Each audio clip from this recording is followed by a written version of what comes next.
కూర్చోబెట్టిరు అధ్యక్ష వాళ్ళని. కౌశిక్ రెడ్డి గారు కేటీఆర్ గారు కూర్చోబెట్టిరు అధ్యక్ష. కూర్చోండి ప్లీజ్ మీరు కూర్చోండి. మీరు గౌరవ సభ్యులు మీరు మాట్లాడుతూ ఇప్పుడు కూర్చోబెట్టిరు అధ్యక్ష. సభ్యులు అడిగిన దానికి జవాబు అయితే ఇవ్వాలి కదా. కూర్చోండి మీరు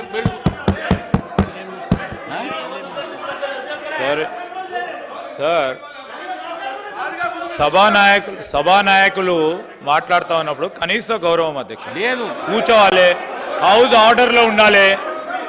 అనేక సందర్భాల్లో ఇట్లాంటి సంఘటనలు జరుగుతూ ఉంటాయి, అనుమానాలు ఉంటాయి వారికి. అవన్నీ ఈరోజు చాలామందికి తెలుసు.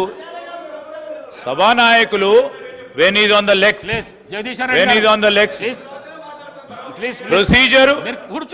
ప్రొసీజర్ పరంగా కానీ ఈ రోజు సాంప్రదాయం ప్రకారం కానీ సభానాయకుడు నిలిచినప్పుడు సభను ఆర్డర్ లో పెట్టాల్సిన ధర్మం అందరిపైన ఉంటుంది అధ్యక్ష. తప్పకుండా డైరెక్షన్ ఇవ్వండి హౌస్ కి. వారికి అంత ఇంట్రెస్ట్ లేకుండా వెళ్ళిపోమని చెప్పండి అధ్యక్ష. ఏంది మా అధ్యక్ష ప్రతి సందర్భంలో కూడా అరే వారు ఎవరు పేరు తీయలేదు అని చెప్పారు సార్. ఎవరు పేరు తీయలేదు, ఎందుకు కూలికి పడతా ఉన్నారు అధ్యక్ష? కూర్చోండి మీరు. కాదు, ఎవరు పేరు తీయలేదు అధ్యక్ష. దీంట్లో ఎవరు పేరు తీయలేదు. ఈ రోజు ఎవరు పేరు తీయలేదు. గౌరవ ముఖ్యమంత్రి గారు ఈరోజు పార్లమెంట్ సభ్యుడిగా, శాసన సభ్యుడిగా కాంగ్రెస్ పార్టీ టికెట్ పైన గెలిచారు. అది ఒక స్పష్టతతో ఈరోజు అసెంబ్లీలో రికార్డులో రావాలి.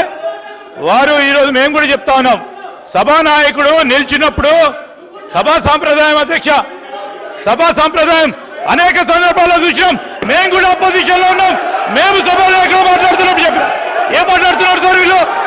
అనేక సందర్భాల్లో చూసినప్పుడు ఏంటది, ఏం భయపేస్తున్నాడు సార్? ఇదేం సార్ ఇది? అరే ఏం మాట్లాడతారు సార్?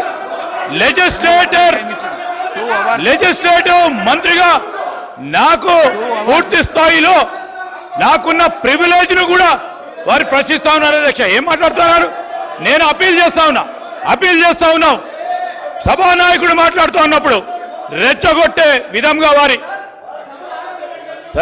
రెచ్చగొట్టే విధంగా ఈరోజు మేము చెప్తా ఉన్నాం అధ్యక్ష. సభానాయకుడు నిల్చొని మాట్లాడుతూ ఉన్నప్పుడు, ముఖ్యమంత్రి గారు మాట్లాడుతూ ఉన్నప్పుడు హౌస్ ఆర్డర్ లో ఉండాల్సిందే. కేటీఆర్ గారు హౌస్ ఆర్డర్ లో ఉండాల్సిందే అధ్యక్ష. కొత్త సాంప్రదాయాన్ని సృష్టిస్తే తప్పకుండా మేము కూడా రెజల్యూషన్ మూవ్ చేస్తాం. దానిపైన కార్యక్రమాన్ని మొదలుపెట్టాం. Speaker sir,